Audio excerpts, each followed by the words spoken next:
Past 3 years have been extremely difficult for residents of long-term care, their families, and the staff who work in long-term care homes.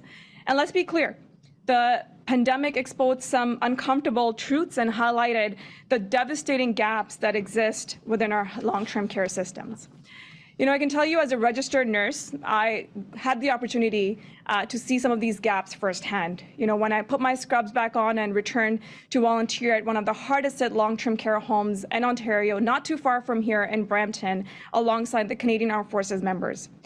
And you know, I will never forget the horrific conditions that residents and staff had to endure. And I carry those experiences with me every single day as a Minister of Seniors. At the same time, I will also never forget the immense strength and resilience of our nurses, our doctors, our personal support workers, and all the frontline workers that I had the honor of working alongside. You know, as we gather here today, I'm reminded of a PSW I met when I was volunteering at a long-term care. Her name was Heather.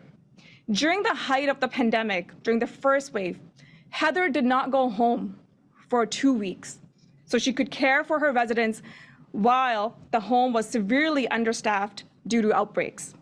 The amount of compassion and grit she showed during this time was truly remarkable.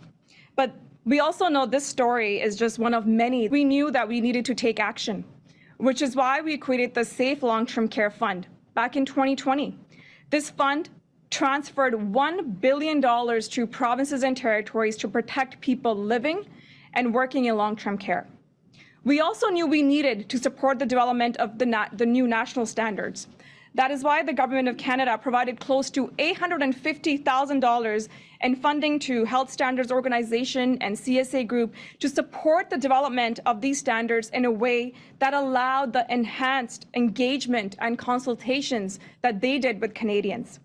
And as a result, both standards were shaped based upon the expertise and experiences of frontline workers, of residents themselves, the caregiver, their families, and the long-term care experts. And after receiving input from thousands of individuals from coast to coast to coast, Canadians can feel confident that their voices were reflected in these new standards.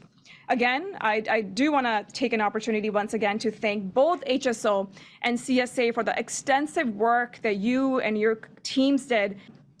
Further recognizing the urgent need to improve the quality of care in long-term care across Canada, we've also set aside $3 billion to help provinces and territories in their efforts to implement these new standards within their jurisdictions. Finally, we're also taking measures to support those working in long-term care, in particular, our personal support workers. We know that conditions of work become conditions of care. So on February 7th, our government, part of the $198.6 billion for healthcare, put forward $1.7 billion over the next 5 years to create a $25 an hour minimum wage for personal support workers. This will ensure that people like Heather and many other PSWs across the country are paid a fair wage that reflects the critical work that she and others play in our healthcare system and in the lives of the residents. While we also have accomplished a lot, we know there is still so much work to do. These standards we're announcing today will provide guidance for delivering services that are safe, reliable, and most importantly, centered on the needs of residents. They will help ensure that seniors, no matter where they live, receive quality care that is rooted in dignity and respect. But let me again be very clear. The standards and the measures that we've outlined today is just one more step in our government's ongoing efforts to ensure that every single senior living in long-term care gets the absolute best quality of care possible. Thank you. Merci beaucoup.